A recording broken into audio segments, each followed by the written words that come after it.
이제 아침에는 여호와 하나님께서 내 편이 되신다. 여호와 하나님이 내 편이 되신다는 말은 무슨 뜻이라 그랬죠? 여호와 하나님께서 나를 위하신다, 나를 위해 주신다라는 뜻이라고 그랬죠. 이처럼 여호와 하나님이 내 편이 되어 주시고 여호와 하나님이 나를 위해 주시면 어떻게 된다고 그랬죠? 나는 이 세상을 살면서 그 어떤 것도 두려워할 필요가 없고 그 어떤 사람도 무서워할 필요가 없게 된다라고 말씀드렸어요. 자, 이 사실을 가장 잘 가르쳐주는 구절 한 구절이 있다면 로마서 8장 31절이라고 그랬어요. 만일 하나님이 우리를 위하시면 누가 우리를 대적하리요? 하나님이 우리를 위하신다면 무슨 뜻이라고요? 하나님이 내 편이 되어주신다면 누가 우리를 대적하겠느냐? 우리가 누구를 무서워할 필요가 있겠느냐? 이 세상에 두려워할 것이 아무것도 없다라고 말씀드렸어요. 자, 정말 우리가 이 세상을 살면서 아무런 두려움도 없이 누구도 무서워하지 아니하고 살기 위해서는 어떻게 해야 돼요? 하나님께로, 하나님이 내 편이심을 분명히 알아야 돼요. 하나님이 나를 위해 주신다는 사실을 확실히 알고 믿어야 돼요. 그런데 하나님이 내 편이시라는 사실을 확실히 알고 믿는다는 것은 보다 구체적으로 어떻게 하는 것을 말할까요? 오늘 본문이 그걸 가르쳐줘요. 8절 보세요. 여호와께 피하는 것이 사람을 신뢰하는 것보다 낫다. 여호와 하나님이 내 편이라는 사실, 여호와 하나님이 나를 위해 주신다는 사실을 믿는 사람은 어떻게 행동하는가?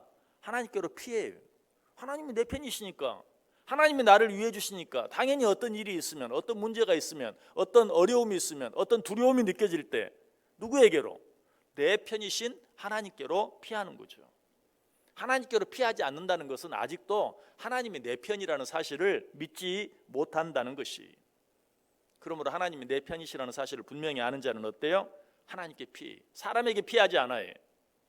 어떤 일이 있을 때 사람에게 피하는 것이 아니라 하나님께로 피하는 것, 그것만이 세상이 주는 두려움이나 사람들로 인한 두려움으로부터 자유로워질 수 있는 유일한 길이에요.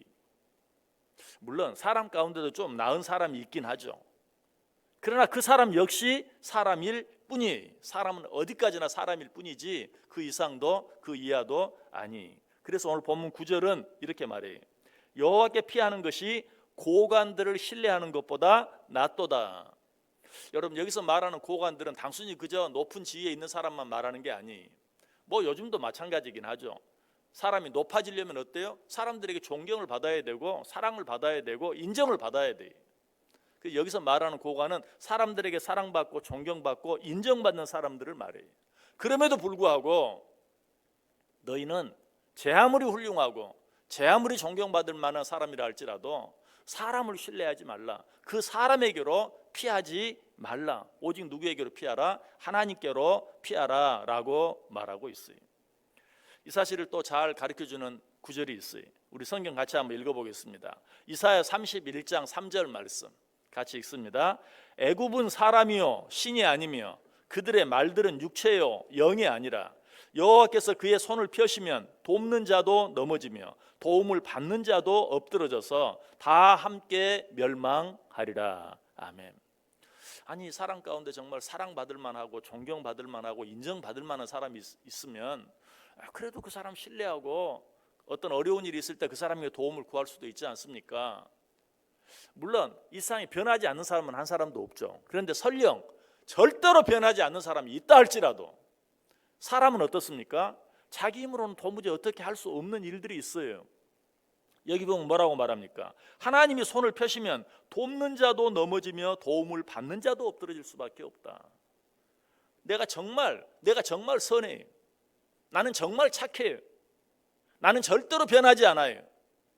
설령 그런 사람이 있다 할지라도 내가 어떤 사람을 도와주고 싶지만 도와주려고 손을 내밀었다가 나도 같이 딸려 들어가고 마는. 왜? 인간은 유한하기 때문에 그런 일이 있을 수 있어요. 그래서 성경 다른 것은 또 뭐라고 말합니까? 소경이 소경을 인도하면 둘 다 구렁텅이에 빠진다. 사실 우리가 어때요? 어떤 사람을 도와주고 싶지만 잠시 잠깐 후에 어떤 일이 있을지 모르잖아요. 내가 그 사람을 도와준다는 것이 정말 그 사람에게 도움이 될지 손해가 될지 아무도 몰라요.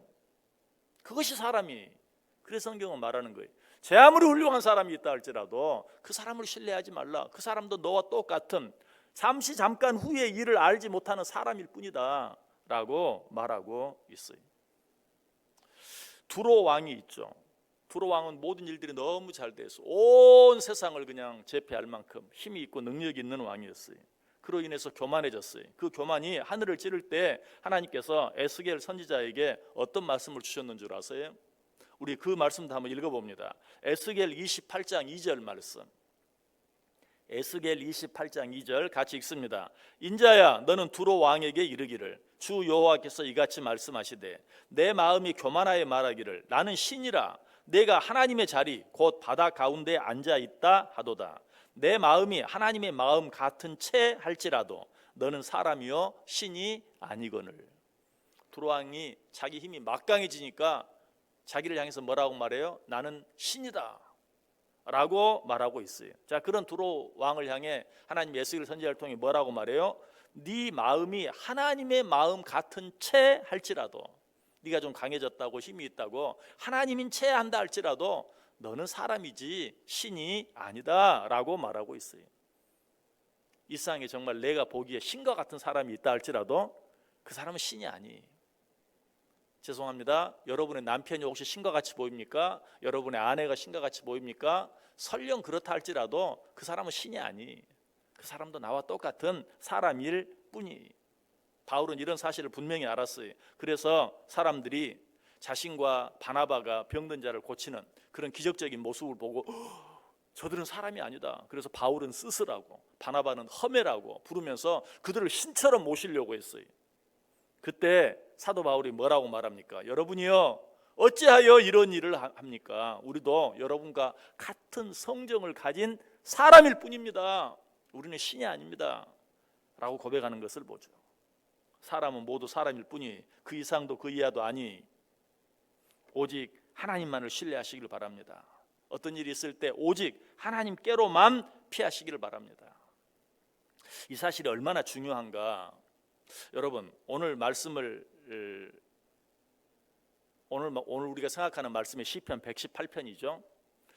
그런데 성경 가운데서 가장 짧은 장이 어떤 장이라고 그랬어요? 오늘 본문이 있는 시편 118편 앞에 있는 시편 117편. 자, 그럼 성경 가운데 가장 긴 책은 어떤 책이라고 그랬죠? 오늘 본문이 있는 바로 뒤 시편 119편. 자, 그러면 성경에서 가장 짧은 장인 117편과 성경에서 가장 긴 장인 119편 사이에 끼어 있는 시편 118편은 어떤 책일까요? 아니 뭐 무슨 책은 무슨 책이에요. 가장 짧은 책과 가장 긴 책 사이에 끼어 있는 책이죠. 단순히 그럴까요? 아주 중요한, 아주 재미있는 사실이 한 가지 있어요. 지금 우리가 생각하고 있는 이 시편 118편은 성경 가운데 한 가운데 있는 장입니다. 성경 전체가 1188장으로 되어 있어요. 근데 이 시편 118편은 1188장 가운데 한 가운데 있는 장이에요. 자, 그런데 성경 한 가운데 있는 장인 시편 118편 가운데 가장 가운데 있는 절은 몇 절일까요? 오늘 우리가 읽은 바로 이 8절과 9절입니다. 성경은 전체 구절이 31,174개로 이루어져 있어요.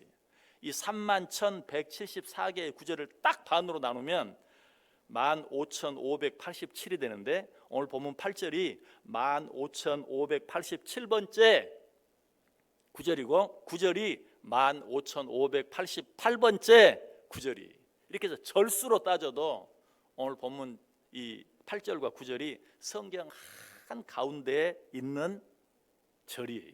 신기하지 않습니까? 왜 이렇게 됐을까요? 아유, 우연히 그렇게 됐겠죠. 그 말도 틀리지 않아요.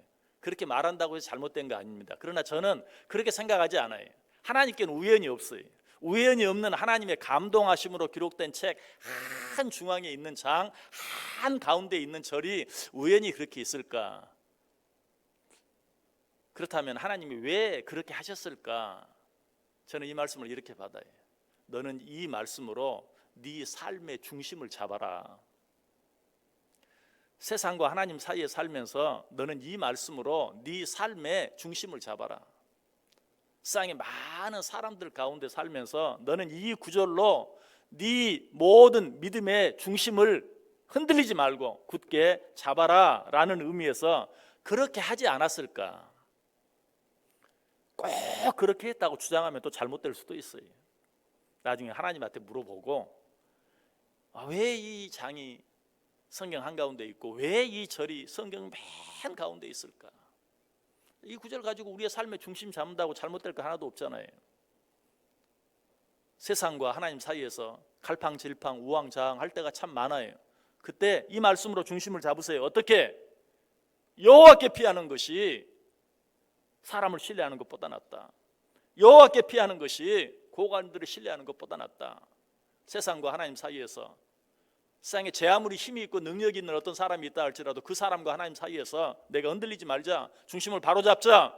하나님만이 내 편이시고 하나님만이 신뢰할 수 있는 분이라는 사실을 기억하고 하나님께로 피하자 라고 내 마음의 중심을 굳게 잡아야 돼요.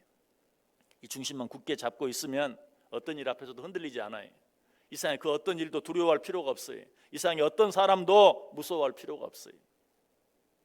오늘 주신 이 귀한 말씀 가지고 내 삶의 중심을 잡음으로 말미암아서 어떤 일이 있든지 하나님께로 피하고 하나님을 나의 피난처로 삼고 살아갈 때에 정말 이 세상을 살아가면서 너무나 문제가 많고 무서운 사람이 많지만 그런 가운데서도 흔들리지 아니하고 두려워하지 아니하고 어떤 무서움도 없이 날마다 담대하게 승리하며 살아갈 수 있는 저 여러분 꼭 될 수 있기를 주님의 이름으로 간절히 축원합니다.